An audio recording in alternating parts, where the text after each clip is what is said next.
하나님의 은혜가 여러분들 가운데 함께 하시기를 주님의 이름으로 축원합니다. 여러분 직장이나 또는 간혹 교회에서도 그런 일이 벌어지긴 하는데요. 한번 이런 생각을 좀 해보십시오. 여러분들이 직장에서 진짜 열심히 일했어요. 그리고 객관적으로 봐도 같은 제 입사 동기가 일을 하는데 정말 부지런히 하지 않아요. 상사 눈치만 보고 그리고 적당히 이제 그 일도 꼼꼼하게 마무리되는 게 아니라 적당히 마무리하고 그리고 상사들에게 잘 보이려고만 해요. 근데 나중에 보니까 정말 열심히 한 나는 진급하는데 누락이 되고 그 친구가 진급을 했어요. 자, 그럴 때 마음이 어떠세요? 아마 많이 속상할 겁니다. 왜? 내가 수고한 거에 대해서 인정받지 못한 것에 대해서 화가 납니다. 그래서 이제 생각이 이렇게 되어지죠. 내가 괜히 열심히 했다. 나도 적당히 할 걸. 내가 일 더 한다고 해서 인정해 주는 것도 아니고 알아주는 것도 아닌데 내가 미쳤나? 그러면서 자기 자신의 행동을 후회하는 경우가 있어요. 지금 여러분들이 예수님과 제자들 지금 모여 있는 자리에 한번 옆에서 이렇게 지켜보십시오. 지켜볼 때에 제자들 사이에도요, 여러분 이 알력이 지금 있는 겁니다. 성경에 곳곳에 지금 등장하는데, 자, 여러분들 마음에는 예수님을 따르는 제자들은 그러지 않으리라고 아마 기대하고 있을지 몰라요. 그런데 옆에서 보니까 가관이에요. 서로 눈치 보고, 그리고 누가 앞자리에 앉으려고 막 사다툼을 하는 모습 뿐만 아니라 예수님께 조금이라도 더 잘 보이려고 저 눈치 싸움 하는 게 여러분 눈에는 보여요. 자, 그럴 때 여러분들은 제자들에게 뭐라고 얘기를 해주겠어요? 오늘 본문의 말씀을 통해서 예수님께서는 그런 제자들, 사실 여기 예수님의 제자들 가운데 천국에서 누가 큽니까? 라고 질문하는 이유가 뭘까요? 왜 그런 질문을 했을까요? 지금 예수님한테 잘 보이고 싶은 거예요, 제자들이. 어떻게 해야 예수님께 잘 보이고, 그리고 어떻게 해야 내가 상급 있는 삶, 어떻게 해야 더 사람들에게 인정받는 그런 제자로 설 수 있을까? 서로 각자 마음이 다 똑같은 거예요. 예를 들면 야고보와 요한의 어머니가 예수님께 한번 그런 적이 있죠. 예수님, 당신의 영광을 얻으면 내 아이 하나는 당신의 오른쪽에 하나는 당신의 왼쪽에 두십시오. 그럴 때 다른 제들이 분노를 해요. 분을 내는 이유가 뭐예요? 똑같은 거예요. 다 같은 마음인 거예요. 근데 여기 한 가지 중요한 게 있습니다. 열심히 일하지 않는 사람들은요, 그런 마음 안 품어요. 열심히 하지 않는 사람들은 이런 마음 안 품어요. 내가 열심히 하기 때문에 인정받고 싶고, 내가 더 수고하기 때문에 인정받고 싶은 거예요. 어때요? 저와 여러분들이 교회를 섬기면서도 아니면 교회가 아니라 직장에서도 마찬가지일 거예요. 내가 열심히 하면 그만한 대가를 받고 싶은 것이 마땅하고요. 내가 열심히 했기 때문에 다른 사람들에게도 인정받고 칭찬받고 싶은 마음은 당연한 겁니다. 그런데 열심히 일하지 않는 사람들은요, 기대하지 않아요. 그러니까 열심히 하는 사람들이 싸워요. 교회 안에서도요, 여러분 가만히 보세요. 열심히 섬기는 분들이 뭔가 좀 이렇게 마음의 갈등을 갖는 경우가 있어요. 전에 보니까 그런 어떤 보이지 않는 경쟁들, 그리고 우리는 지금은 교회 안에서 이제 권사 회장 되고 또 여전대 회장 되고 그런 게 전혀 우리 교회는 문제가 없잖아요. 근데 여러분 눈치 보면서 투표하고 사람들 막 모으고 교회 안에서 그런 정치를 하는 모습을 보니까요, 저건 뭐지? 그런 생각이 들 때가 있었어요. 근데 오늘 예수님께서 그런 마음이 제자들 마음 속에 있는 것을 보고 지금 세 가지를 말씀하세요. 그 말씀을 한번 저와 여러분들에게도 적용을 좀 해볼 수 있기를 바랍니다. 천국에서 누가 큽니까? 예수님께서 제자들이 왜 그러는지 알고 있거든요. 그래서 어린아이 하나를 데려다가 세워놓고 이야기를 합니다. 돌이켜 이 어린아이 같이 되지 아니하면 결단코 천국에 들어가지 못하리라. 여러분 말씀을 잘 보세요.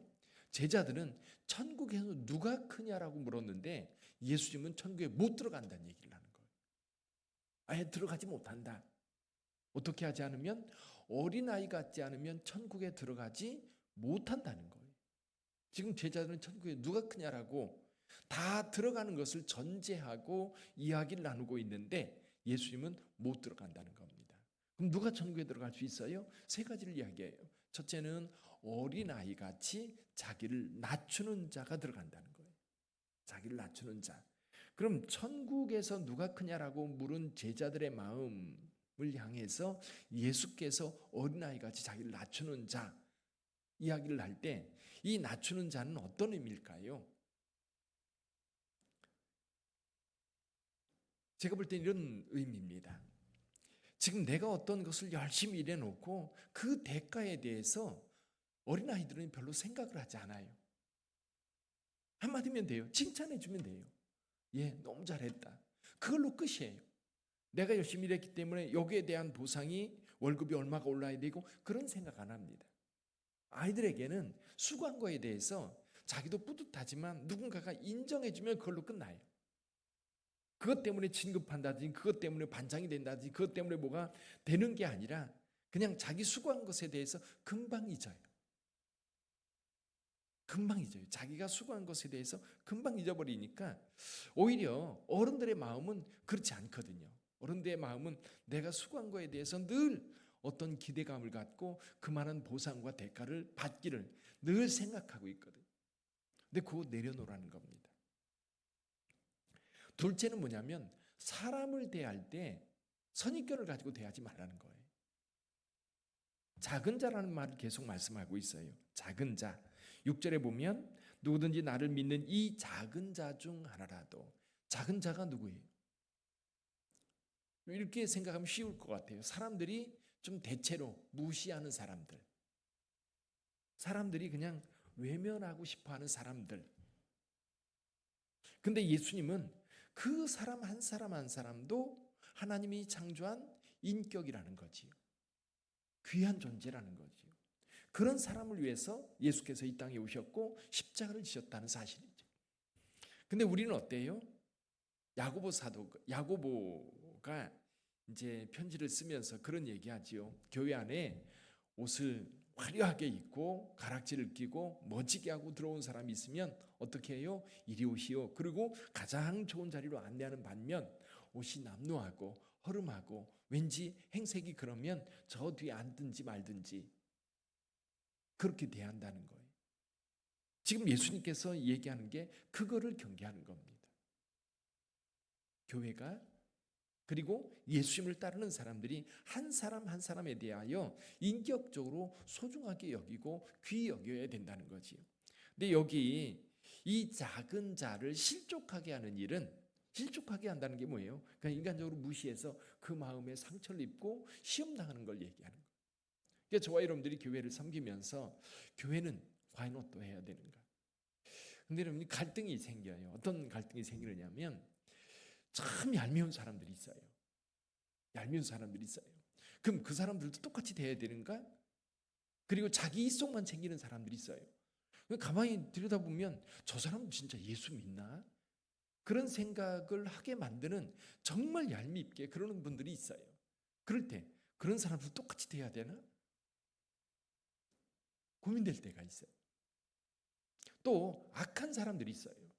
교회 나와요. 예배는 드려요. 그런데 사기치고 사람들 속이고 악한 짓을 하고 그럴 때 말을 해도 안 들어요. 이럴 때 과연 예수께서 말씀하시는 것처럼 그들이 나 때문에 그를 외면했다고 시험 들게 한다면 이런 뭐라 그럴까요? 예수께서 말씀하신 것처럼 그 목에 연자맷돌을 달아서 빠뜨리는 것과 같다. 그래서 신앙생활이 쉽지 않은 것 같아요. 저 주님의 말씀을 따르려고 하니 참 말씀을 따라야 될 것 같은데 또 인간적인 생각을 해보면 너무너무 얄밉고 진짜 그냥 내쫓고 싶은 그런 마음들이 들 때가 있어요. 근데 예수님 분명히 말씀하세요. 시험 들게 하지 말라는 거예요. 제가 볼 때는 예수께서 이렇게 말씀하시는 것은 그들이 교회 공동체 안에서 시험이 들어서 주님을 떠나, 그렇죠? 주님을 떠나 이제 천국이 아니라 지옥의 길을 걷는 사람들이 있다면 하는 것 같아요. 물론 저와 여러분들이 신앙생활 하면서 보면 악한 사람들, 교회는 떠나지 않으면서 그런 짓을 하는 것은 하나님 믿지 않는 것 같아요. 믿지 않기 때문에 그렇게 행동하지, 믿는다면 결코 그렇게 행동할 수 없거든요. 세 번째, 죄에 대하여 단호해라. 죄에 대해서 천국에 들어가고 싶으면 그렇게 하라는 거예요. 여기 이렇게 말씀, 내 손이나 발이 범죄하거든 찍어버리라. 두 손과 두 발을 가지고 지옥 가는 것보다 한 손과 한 발을 가지고 천국 가는 게 낫다는 거예요. 두 눈 가지고 지옥 가는 것보다 범죄하는 눈 하나 빼서 그 한 눈을 가지고 천국 가는 게 낫다는 거예요. 무슨 얘기하는 거냐면 죄악에 대해서 아주 단호하게 주님께서 말씀하시는 거예요. 오늘 제가 이 말씀을 묵상하면서 좀 마음이 무거워요.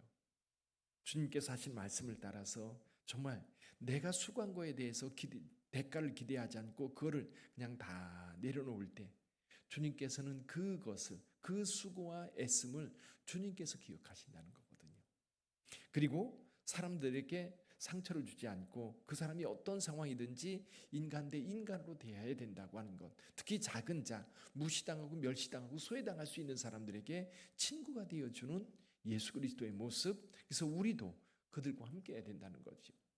예수님이 세리와 또 죄인들과 함께 했어요. 근데 여러분 가만히 보면 그들은 예수님을 좋아했어요. 그들은 작은 자들이 예수님을 좋아하고 예수님과 함께 했어요. 그래서 저와 여러분들도 정말 우리 주변에 친구가 되어주기를 원하는데 우리가 외면한다면 우리 책임인 것 같아요. 근데 우리가 가까이에서 친구가 되어주려고 하는데 여전히 악을 행하고 여전히 반기독교적인 그런 행동을 하는 교회 다니는 사람이 있다면 회개하게 하는 것이 옳은 것 같아요. 그래서 뒤에 용서에 대한 이야기가 나와요. 용서에 대한. 잘못하고 있을 때 그 죄에 대해서 분명히 알고 있는 사람 데리고 가서 권면해서 안 들으면 교회에 얘기하고, 교회에서도 교회 대표에서 교회에서 질의를 해서 권면을 하는데도 안 들으면 이방인처럼 여겨라. 아예 내쫓아라 이거예요. 내보내라는 거예요. 사랑하는 성도 여러분, 오늘도 주님의 제자로 사는 게 어떤 걸까를 기도할 때 고민하시기 바랍니다. 주님의 제자로 사는 것이 뭘까? 갈등이 많아요. 주님의 말씀을 그대로 실천하려고 하니까 굉장히 힘들고, 그럼에도 불구하고 그 말씀을 따라가려고 했을 때 성령께서 도와주셔요. 그래서 오늘 기도할 때는 제자로 주님 앞에 살아가는 것이 뭘까? 그리고 오늘 몇 가지 말씀을 주셨는데 내게 참 안 되는 것은 뭘까? 그리고 그래도 내가 넉넉하게 실천할 수 있는 것은 어떤 건가? 또 안 되는 것을 내가 좀 고쳐가면서 주님의 제자로 살아야 될 부분에 대해서 주님께 어떻게 기도해야 될까를 함께 고민하며 기도하는 시간 되기를 주님의 이름으로 축원합니다. 기도하겠습니다.